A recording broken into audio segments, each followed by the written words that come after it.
I helped build the International Car Forest of the Last Church in Goldfield, Nevada.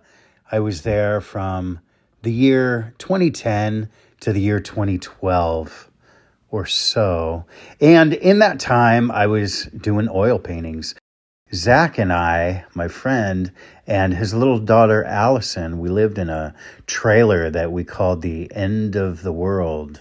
And it was right beside the car forest there. I painted this canvas in my studio, my so-called studio. At first, my studio was a bus. You'll see the bus sometimes because it ended up being erected vertically, no longer possible to use as a studio. But at one time it was my studio when it was still horizontal. But after that, at the end of the world, my studio was my bathroom. It was a tiny bathroom. And I worked on this canvas quite a bit. I tried to simplify it. It's sort of in a cartoonish style, kind of a Van Gogh type of thing with exaggerated colors.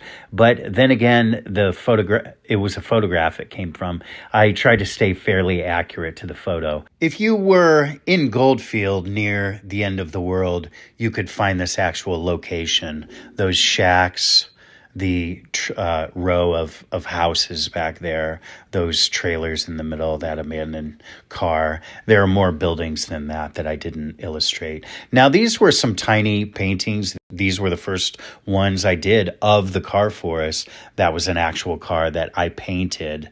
You can find photographs. I guess at this point, they're historical photographs of that painting of that car. One time, St. Michael Mark, that's what I always called him, he dropped that rock on the top of that car. Now, there's one of the buses. That was the first bus. It's actually a pretty blue, I call it the blue bus. Again, that's actual paint where it says custom on that car. Michael Mark he dropped those rocks on the top of those cars, I guess just to be funny.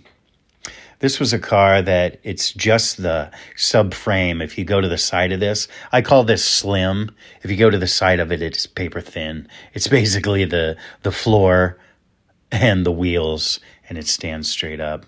Goldfield, Nevada, the car forest. Enjoyable time. Artists in their studio. Find the new page, Sozo Motel. Have you ever spent any time in an artist's studio? If not, you might find it exhilarating to just hang out for a little bit.